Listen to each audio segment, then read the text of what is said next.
So I'm here to answer the question of temp user 80. So he's asking 3 questions. How do I make it go faster? How do I make some cuts? And how do I draw more cards? So number 1, tempo and speed. The only way this basically is trending towards how do we CDH, because CDH is how do I win as fast as possible and as consistently as possible. All right. If you want to do that, that's fine. Generally speaking, the more fast mana you add, the faster your deck will go because the more mana you can spend and earlier turns. How do I make any cuts? So looking through this deck, I saw some questionable cards. Sunforger is okay, but there's no instant speed Sunforger package if I see any. I hate this sorting method. Stack by types. Sunforger would force you to cast 5 cards, and none of them are particularly great. So I would probably think about not playing Sunforger. Swiftfoot Boots is actually fine because you're probably going to have to win by attacking. Shrine of Burning Rage, it's really bad, don't play it. That's how I would sum it up. Chromatic Star is also pretty bad. And then you have some pretty questionable cards here. What does this card do? One of you cast a multicolored spell. Yeah. Don't play Rampaging Monument. It's a 4 mana 4/4. Yeah, that's it. It's a 4 mana 4/4. It's not even a golem, right? It's a cleric. Yeah. Don't know why it's in the deck. Iroh's got a victory. It's not a terrible card, but it's not really worth $20. Like for $20, you could probably buy better cards. Honor Crop Captain, not a good card. I probably just wouldn't play it. Let's see here. Most of these creatures seem questionably fine. A Crow and Hoplite, I just wouldn't play. Rise of the Hobgoblins. I actually have this card. It's pretty bad. It's only expensive because it's rare. Don't play it. Rally the Ranks. I probably wouldn't play this. Legion's Initiative is actually protection and combat oriented.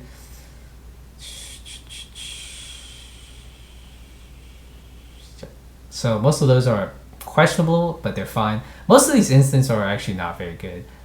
Make Your Mark, Fight to the Death, very bad in my opinion. Just don't play them. These cards they're mostly okay, except for Angel Fire Ignition. Not sure what the point of that is.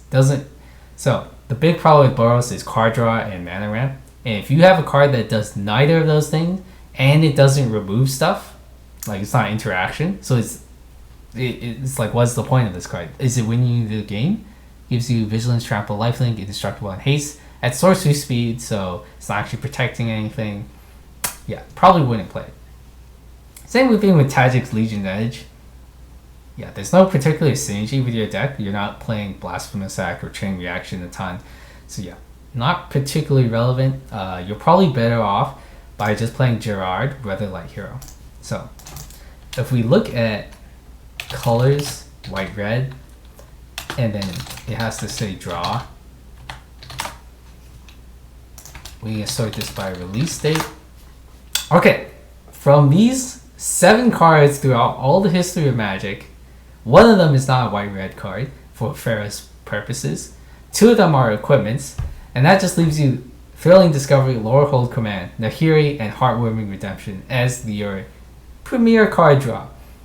I would probably only play Thrilling Discovery. Nahiri is also fine. It only costs you like $1 since it's just reprinted.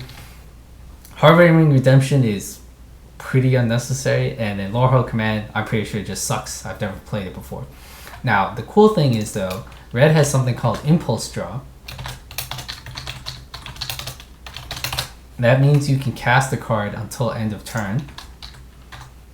So, usually by exiling. Cast, play, and so we get even fewer cards. We get Bellbarker, which is already on your list. Showdown of the Skalds, which is absolutely perfect for your deck. It even goes to the graveyard so that you can get it later. And then we have Commander Lyra, which is a brand new Baldur's Gate card. All 3 of those should probably be in your deck. Radiant Scroll Wielder is pretty sketch. Maybe you should play it, maybe not. So the final way I would recommend you to do is search on Skyfall. ID is less than white red, and then search for Exile, Oracle Cast, or Oracle Draw, and then make sure to sort by EDH Rec, and then set the price point to something that you're willing to pay. So here I set it to $10. Sounds to be about your budget. So Tali Primal Storm, very strong card. I would recommend it in every red deck. The only reason I don't put it in every single red deck is it's kind of annoying to play this 50-cent card in every single red deck, but it is an effective card, especially in combat-oriented decks. Jessica's Will is insanely overpriced, but hey, you know, it's here. And then there's a huge list of cards that you could play. The final thing I would also recommend is, of course, searching through every card in existence, not just white-red cards, or not just cards that give you card draw. Exclude lands, and then boom, you have a bunch of cards that probably you should consider playing. Stuff like Swords to Plowshare, I would definitely recommend every deck that has the budget to play a $2 card. It's very premium removal. Same thing with Dispatch, funny enough. Dispatch is the other premium removal in right. And then, yeah, lots of these cards are good. They're played a lot for a good reason. I understand if you don't want to be like other decks, then you're just going to have to search through 8,000 cards by yourself. And so I have a Ferrous deck. I'm going to link it down below. I made this like a long time ago, and it's a little bit questionable. I don't think this deck was very good. What is this card? When did I... Okay. Gerard is probably worth playing, even though it's not going to save your tokens. Saving everything else is probably worth it. Harbreeze is really strong. It's $1. Let's see here. And then one last thing. Oscar. So one important point is that Gerald Ferrous kind of wants you to be like this artifact synergy deck. Oscar is also artifact synergy, so they kind of work together. The problem is when you put cards for Oscar, you're starting to trend towards an Oscar deck, and then eventually you're going to be like, why is General Ferrous in my Oscar deck? This should just be an Oscar deck, and cut all the General Ferrous cards. So a little bit sketch to play it. Solemn Simulacrum is insanely good in Boros decks because it's honestly your source of card draw and mana ramp. It's the best mana ramp and card draw white gets. Another thing is Venerable Warsinger works really well with Burnish Heart. So you sack the Burnish Heart and then use Venerable Warsinger to get it back to the battlefield. As you can see, I'm not playing Burnish Heart, but it's important to remember that. And yeah, Experimental Frenzy, I would highly recommend every red deck to play. It's just that good. It usually doesn't come up, and the downside doesn't come up, and it's really gonna churn through your deck anyways. And also, you're not even counterspelling any of your opponent's stuff, so the downside usually just doesn't matter. Sunset Pyramid is the is the sketch card draw that Boros gets access to. It only costs a penny, and 6 mana draw 3 is okay, especially if you have some way of getting rid of the artifact later, like if you're an Oscar deck. But hey, it is something. And so I think the better deck to look at is a newer version of my Boros deck, Ellyn Harbreeze. Ellyn herself has this ability to draw cards whenever you make tokens, and then if you make one token, that means you draw the top card. If you notice, that is basically as good as Idol of Oblivion, assuming you only create one token. So both Idol and Ellyn could go into a Ferrous deck by themselves, basically. As you can see, Dispatch, it's pretty easy to get 3 random treasures or artifacts, and then it's going to trigger, and it's just going to exile target creature. It's also known as the Poor Man's Path to Exiles or Swords to Plowshare. Thorough Investigation, if you want to investigate, you're going to have to play Thorough Investigation. If you look at Boros cards in general, this is probably one of the better cards. Thorough Investigation, as you can see, is really up there. And you can see why, right? Like, Sophina also investigates. It's a 4-mana 4/4. Whenever it attacks, investigate once for each non-token attacking creature. You're probably going to be mostly golems, so it's not going to really matter.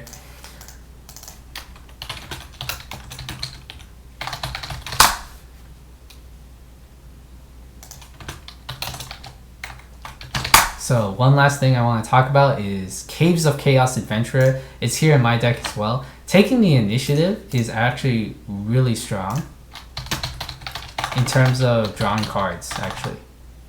So hear me out. I don't know how to screw up. The first room of taking the initiative draws you a basic land, so that's pretty good. And then Caves of Chaos Adventurer itself says when it attacks, you exile a top card. You may play that card this turn, which is, once again, card draw. So definitely should play Caves of Chaos Adventurer in basically every red deck. Let's see here. Every other card is pretty questionable. Seasoned Adventurer is actually really good because exploring is sort of like card selection, card draw. The problem is I think Gerald Ferrous is not a party creature, but it's pretty good and it costs about $1.50, I believe. Oh, $3. Okay. Every other initiative card is pretty bad. There's Caves of Chaos Adventurer, Seasoned Dungeoneer, White Plume Adventurer is okay. And then Cerberus Tomb, which is really, really good, but it costs about $1.50.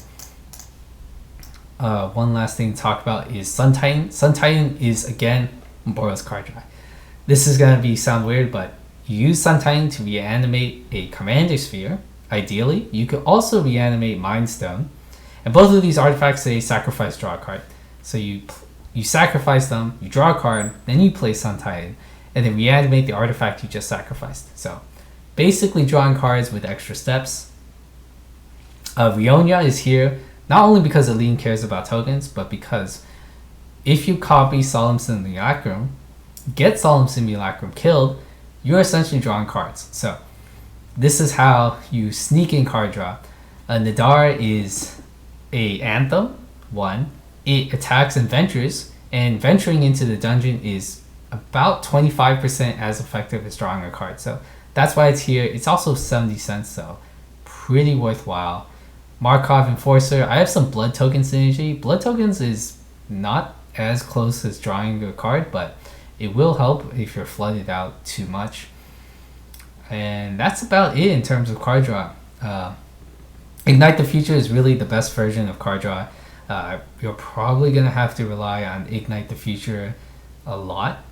There aren't that many Boros cards that are as good as Ignite the Future, though. That's the problem. Right, so you search, I do white red, or for exile, Ignite. And then we need to search for this thing until end of your next turn.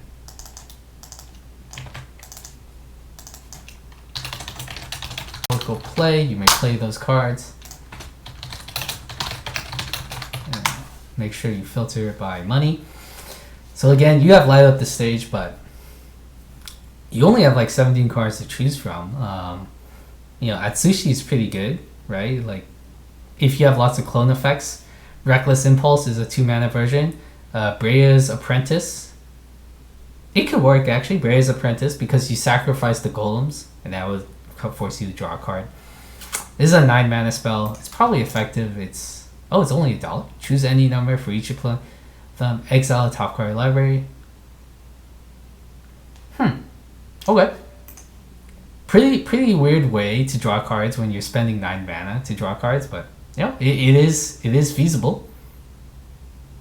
Oh, and Warehouse Thief is a way to sacrifice golems to draw cards. Draw as in exile a top card of your library, and then you can play until end of turn. So yeah, out of all of these, I think Brea's Apprentice and then Ignite the Future are the really playable ones, and I'll obviously show them of the Scalds.